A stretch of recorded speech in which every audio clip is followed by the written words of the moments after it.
parlance is basically the same thing as getting up and screaming, "I'm mad." Yeah. So let's start with the news part of this, if indeed there is any. What? I mean, did he? I think Jerry Jones also said yesterday he still hasn't spoken. Apa yang perlu dibanggakan dari sebuah gelar juara, kalau cara untuk mendapatkannya menimbulkan kontroversi dari berbagai pihak. Dan ungkapan ini khusus buat timnas Vietnam U23 yang baru saja meraih gelar juara Piala AFF U23 2025 setelah mengalahkan pasukan Garuda Muda dengan permainan keras, trik licik, hingga menghadirkan drama di dalam dan di luar lapangan. Perlu diketahui, salah satu media ternama di dunia, ESPN Sport, turut menyoroti berbagai kejanggalan yang terjadi di final Piala AFF yang mempertemukan timnas Indonesia U23 versus Vietnam. ESPN menyebut, Vietnam telah menggunakan cara yang tidak wajar untuk mengalahkan timnas U23 Indonesia di final yang berlangsung di Stadion Gelora Bung Karno Selasa malam. Tim U23 Vietnam sudah mengerahkan segala cara, termasuk trik licik untuk mengalahkan Indonesia, tulis ESPN dikutip dari Detal 24/7, Rabu 30 Juli 2025. Lantas, apa yang menjadi dasar pemberitaan ESPN tersebut? Semua berawal dari pengamatan terhadap skema serangan Indonesia yang menurut ESPN hanya mengandalkan lemparan ke dalam Robbie Darwish. Dan Vietnam menyadari hal itu, bahkan Kim Sang-sik sampai harus beraksi mengganggu Robbie Darwish saat akan melakukan lemparan sehingga wasit memberikan kartu kuning kepada pelatih asal Korea Selatan tersebut. Lemparan ke dalam jarak jauh Darwish tampaknya menjadi satu-satunya cara bagi Indonesia untuk menyamakan kedudukan. Vietnam juga dengan cepat meredam ancaman dari pinggir lapangan dengan cara licik yang dilakukan pelatih Kim Sang-sik. Pelatih Kim Sang-sik bahkan menghadang lari Darwish ketika lemparan ke dalam memasuki area teknisnya, tulis ESPN. ESPN juga menyoroti aksi Kim Sang-sik dan staf pelatih Vietnam yang meletakkan botol di pinggir lapangan untuk mengganggu Robbie Darwish saat akan melempar. Staf kepelatihan Vietnam meletakkan botol air di sekitar untuk mencegah Darwish melempar bola. Namun, seorang staf teknis lapangan Indonesia yang justru diusir wasit keluar dari lapangan ketika ia bergegas untuk membersihkan botol tersebut, tulis ESPN lagi. Disinilah ESPN menyebut Vietnam memainkan cara licik untuk mengalahkan Indonesia dalam pertandingan final. Intensitas, drama, dan bahkan cara licik seketika muncul ketika tim Vietnam bersedia melakukan apapun untuk menang, pungkas ESPN. Sementara itu, pelatih timnas U23 Indonesia, Gerald van den Burg, angkat bicara mengenai kartu merah yang diterima oleh staf kepelatihannya, Damian van Rensburg, yang mendapat kartu merah dari wasit sesaat sebelum pertandingan berakhir. Pada momen itu, Damian berlari ke arah pinggir lapangan milik Vietnam untuk menyingkirkan botol minuman yang sengaja dijejer oleh ofisial tim Vietnam.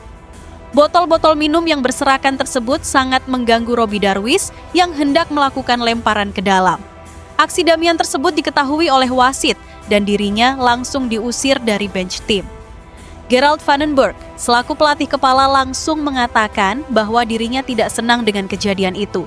Gerald mengaku bahwa sang wasit pemimpin pertandingan keliru mengambil keputusan. Jadi, hal itu turut memancing jajaran kepelatihan untuk bereaksi. Kadang-kadang juga wasit melakukan sesuatu hal yang menyebabkan kita emosi. Wasit seharusnya menghukum mereka dan memberikan keputusan yang berbeda mengenai hal tersebut, jelasnya. Di lain sisi, masyarakat Vietnam menyebut aksi tebar botol di pinggir lapangan dianggap trik cerdik dari sang pelatih. Saya jamin nantinya banyak tim yang akan belajar dari aksi penataan botol air untuk mencegah lemparan ke dalam yang efektif, ujar salah satu netizen Vietnam. Hanya tim Indonesia yang punya kemampuan lemparan ke dalam yang sangat kuat sehingga mereka akan terkena dampak dari jurus ini, tapi untuk menerapkan ke tim lain tidak akan efektif, timpal netizen Vietnam yang lain. Tonton saja seluruh pertandingannya, lemparan ke dalam Indonesia tidak lagi menakutkan, terang mereka.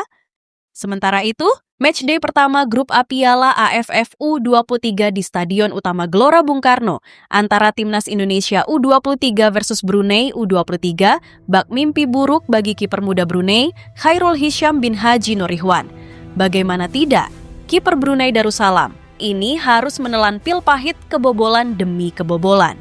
Mulai dari menit ke-8 ketika Jens Reven membuka keran gol pertama dengan assist dari Robbie Darwis, sampai menit ke-30 ketika Jens dengan tenang menempatkan bola ke sudut kanan atas gawang.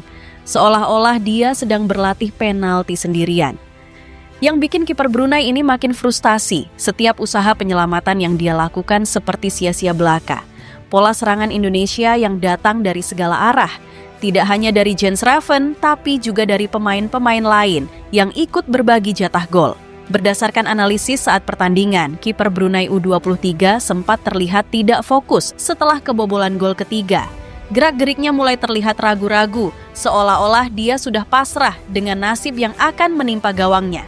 Ini wajar saja, karena tekanan mental menghadapi serangan bertubi-tubi dari Garuda Muda pasti luar biasa beratnya. Usai laga, kiper timnas U23 Brunei, Khairul Hisham bin Haji Norihwan mengaku sedih gawangnya dibobol 8 kali oleh pasukan Garuda Muda. Bahkan, ia tak sungkan mengatakan bertanding melawan timnas Indonesia membuatnya ingin segera mengakhiri pertandingan. Saya sangat sedih.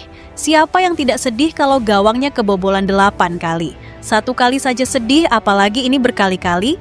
Jujur, saya tadi ingin wasit segera meniup peluit panjang, ujar Khairul kepada awak media. Walau begitu, kiper berusia 22 tahun ini tak ingin larut dalam rasa kecewa yang mendalam. Menurutnya, rekan-rekannya di timnas U23 Brunei sudah memberikan yang terbaik, tapi timnas Indonesia U23 memang unggul dari segala aspek. Kami sudah maksimal, tapi Indonesia memang lebih baik dari kami, atau mungkin keberuntungan belum berpihak kepada kami, tutur dia. Di lain sisi, pelatih timnas U23 Brunei Darussalam, Aminuddin Jumat mengatakan, timnya banyak belajar dari kekalahan 0-8 dari timnas U23 Indonesia di Stadion Utama Gelora Bung Karno, Jakarta Selasa, 15 Juli 2025. Aminuddin mengatakan pembelajaran itu dipetik timnya dari cara bermain Indonesia yang menurutnya memainkan permainan yang bagus sebagai sebuah tim. Kita memanfaatkan hal ini untuk bisa tampil melawan tim besar. Jadi, pada malam ini kita melawan Indonesia, kata Aminuddin pada jumpa pers setelah pertandingan. Mereka mampu bergerak dan komunikasi antar pemainnya bagus, serta pengambilan keputusan mereka impresif. Jadi, para pemain kami bisa belajar dari laga ini. Indonesia mencetak 7 gol pada babak pertama, namun tak sanggup mengulangi kualitas permainan yang sama pada babak kedua karena hanya bisa mencetak 1 gol. Pelatih timnas Indonesia U23, Gerald van den Burg menilai performa para pemain menurun pada babak kedua karena hanya bisa mencetak 1 gol tambahan. Pada babak kedua, kita tidak tampil sebaik di babak pertama. Namun, saya pikir Brunei Darussalam juga bermain bagus di babak kedua. Pada babak pertama saya senang, namun pada babak kedua kita harusnya bisa lebih berkembang, kata dia dalam konferensi pers setelah pertandingan dikutip dari Antara. Van den Burg mengatakan timnya perlu berlatih keras lagi agar permainan selama 2 babak tetap terjaga kualitasnya. Saya rasa keseluruhan saya rasa senang dengan hasil ini.